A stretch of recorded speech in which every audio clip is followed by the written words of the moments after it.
दादो नमो नमो निरञ्जनं नमस्कार गुरुदेवता वन्दनं सर्वसाधवा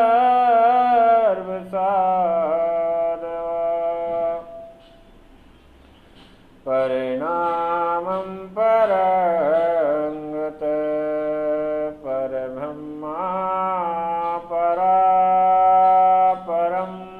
सोमम देव निरञ्जनं नमस्कार गुरुदेवता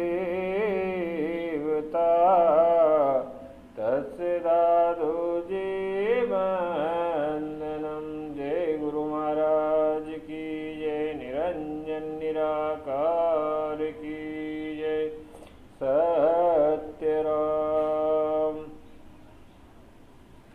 साथियों, आज गुरुदेव दादूजी महाराज की कथा में हम गुरुदेव के शिष्य बड़े गोपाल दास जी की बात करेंगे। बड़े गोपाल दास जी जोमनेर में रहते थे और एक सत्संगी व्यक्ति थे। जब दादूजी के विषय में उन्होंने सुना तब वह जोमनेर से सत्संग के लिए दादू आश्रम आया करते थे। एक दिन सत्संग के लिए दादूजी के पास आए और प्रणाम आदि करके बैठ गए और मौन रहे। तब गुरुदेव दादूजी ने उनके भाव को जानकर उनके लिए एक पद गाया। सो तत सहज सुमरन कहना, साच पकड़ मन जुग जुग रहना। ये पद संपूर्णतः दादूवाणी के पद 269 में मिल जाएगा। आप इसे दादूवाणी में जाकर खोज सकते हो। इस पद के माध्यम से दादूजी महाराज बड़े गोपाल दास जी को ये समझा रहे हैं कि सुषमा नाड़ी जो हमारे अंदर है वह सने सने धीरे धीरे हमें प्रौढ़ अवस्था के लेने तक ले जाती है और हमारे जीवन में बदलाव कर देती है। जब यही और सत्य से वाकिफ कराती है, यही ब्रह्म तत्व है। धीरे धीरे आप अपने ध्यान अवस्था में लग जाओ और परमात्मा का भजन करो। तब दादूजी महाराज के उपदेशों से गोपाल दास जी को बहुत बड़ा प्रभाव हुआ पड़ा और उन्होंने दादूजी महाराज से विनती की, प्रभु मुझे अपना शिष्य स्वीकार कर लीजिए। तब गुरुदेव दादूजी महाराज ने सत्संगी व्यक्ति जानकर और भगवान इच्छा निमित्त मानकर गोपाल दास जी को अपने चरणों में बिठा लिया और उन्हें गुरु दक्षिणा देकर, गुरु मंत्र की दक्षिणा देकर उन्हें ब्रह्म भक्ति में लगा दिया। इसी प्रकार गुरुदेव दादूजी महाराज ने गोपाल दास जी को भी कल्याण कर दिया और गोपाल दास जी फिर बाद में विरक्त हो गए और अंत में नारायण धाम में रहने लगे और उनका जीवन पूरा नारायण में ही बीता। दादूजी महाराज के बड़े गोपाल दास जी 11वें शिष्य हुए। इस प्रकार गोपाल दास जी की कथा है भाई। अब हम दूसरे शिष्य के विषय में चर्चा करेंगे। वो हैं श्याम सिंह नामक। श्याम सिंह क्षत्रिय कुल में पैदा हुए थे और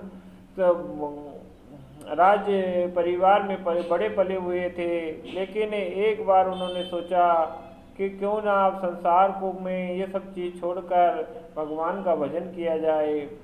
पर भगवान का भजन कराने वाली सही पद्धति, सही मार्ग कौन दिखाएगा, इसके विषय में वो सोच ही रहे थे और तब सोच रहे थे कि अब हमें इस पद्धति पे कौन लगाएगा, कोई उचित गुरु चाहिए। तब उन्होंने गुरु की खोज करना आरंभ कर दी। श्याम सिंह गुरु की खोज करते करते जब उन्हें दादू जी के बारे में पता लगा तो वो खुश हुए और दादू जी को मिलने के लिए सामर आए। जब सामर पहुँचे तो उनके मन में एक बात की प्रेरणा लग रहेगी कि दादू जी के बारे में मैंने बहुत सुना है, दादू जी, इससे मेरा दिल खुश भी हुआ, लेकिन दादू जी की परीक्षा लेके देखूं कि योग्य है कि नहीं है। वो दादू जी के परीक्षा निमित्त एक दिन दादू जी के आश्रम में चोर बनकर घुस गया और इधर उधर घूमने लगा। धन तो माँ दादू जी के आश्रम में कुछ था नहीं, कुछ पुस्तकें पड़ी हुई थी, उन पुस्तकों को कोई उठाने लगा, उससे कुछ पुस्तकें उसके हाथ से नीचे गिर गई।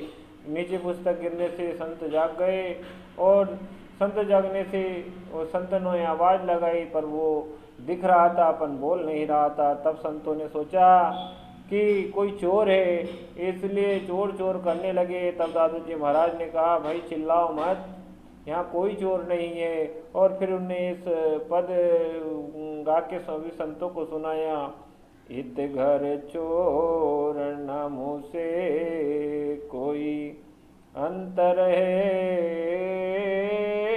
जाने सोई। ये पद दादू वाणी 43 में दिया है, आप उसमें जाके देख सकते हो। पद बड़ा है इसलिए मैं गा के नहीं बता सकता। भाइयों, श्याम सिंह को चोर समझकर सब संत चिल्ला रहे थे। इस तब ये पदों के माध्यम से गुरुदेव दादू जी ने सबको समझाया कि हमारे अंदर का जो परमात्मा की भक्ति और राम नाम पूंजी है, वो कोई चोर हमें चुरा नहीं सकता। आप बेफिक्र होकर सो जाइए, आपका राम धन कोई नहीं ले जा सकता। दादू जी महाराज ने इस प्रकार से जब सभी संतों को शांत किया और कहा कि भाई ज़्यादा चिल्लाओगे तो कोई आ जाएगा और फिर इस भाई के लिए परेशानी हो जाएगी, इसको दंड मिलेगा, इसलिए आप सब चुप हो जाओ। संत सब लोग चुप हो गए। तब दादू जी महाराज ने उस व्यक्ति से कहा, भाई जल्दी चले जाओ, नहीं तो कोई आ जाएगा और फिर आपको परेशानी होगी।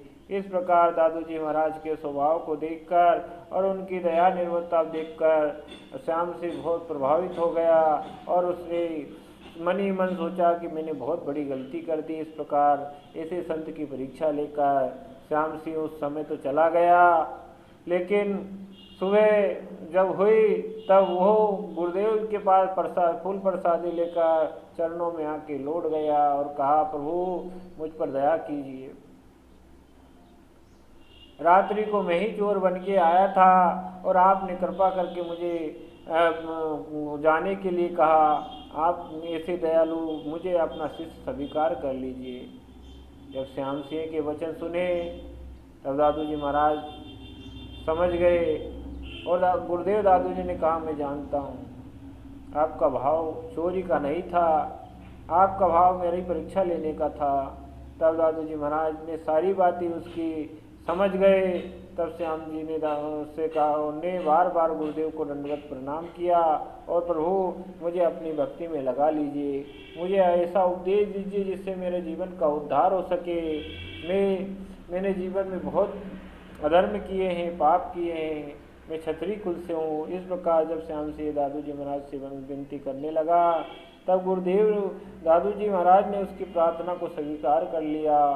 प्रार्थना स्वीकार करने के बाद उसे सत्यराम मंत्र का उपदेश दिया और निर्गुण भक्ति में, ब्रह्म भक्ति में लगा दिया कि आप ब्रह्मा का भजन करो। इस प्रकार पूरी पद्धति बता के दादू जी महाराज ने श्याम सिंह का भी कल्याण कर दिया। श्याम सिंह दादू जी के 52 शिष्यों में से 12वें शिष्य में हुए। इनके और ये इन झालना में, जयपुर के पास झालना है, वहीं रह के इन्होंने साधना करी और साधना करी। अब और दुर्गापुरा में भी ये रहे। इस प्रकार दादू जी ने श्याम सिंह का कल्याण कर दिया, बड़े गोपाल दास जी को भी कल्याण कर दिया। दादू जी की चरण धूल कर जिस जिस व्यक्ति ने ली उसका कल्याण हो गया, वो निहाल हो गया।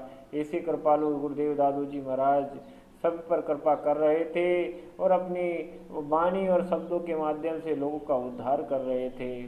संतों की ये कथा बड़ी मनोरम कथा है। संतों की अगर पंक्ति में लगाया जाए तो दादू जी महाराज सर्वप्रथम आते हैं, क्योंकि दादू जी महाराज का जीवन दूसरों के कल्याण के लिए हुआ है। इसीलिए दादू जी महाराज का नाम ही दादू पड़ा, क्योंकि दूसरों का कल्याण। दा कहता दारिद्र मिटे, तू कहता दुख जाय, दादू दादू जो रटे आवागमन सा। दादू जी के नाम में ही दुख दरिद्र मिटाने वाला शब्द है भाई। आप कृपा करके आपसे यही निवेदन है कि गुरुदेव दादू जी महाराज की शरणागति जिन जिन्होंने ले रखी है वो भूल के भी ये गलती ना करे कि गुरुदेव को छोड़कर किसी और की वंदना करे। वंदना करना है करो, कोई बात नहीं, पर दादू जी महाराज को दिल से पाओ, क्योंकि गुरुदेव तो सिर्फ भाव के बुके हैं। इसी के साथ मैं अपनी वाणी को यहीं विराम दूंगा। आप सभी से सतराम करके विदा लूँगा। सत्यराम, दादू राम, सत्यराम।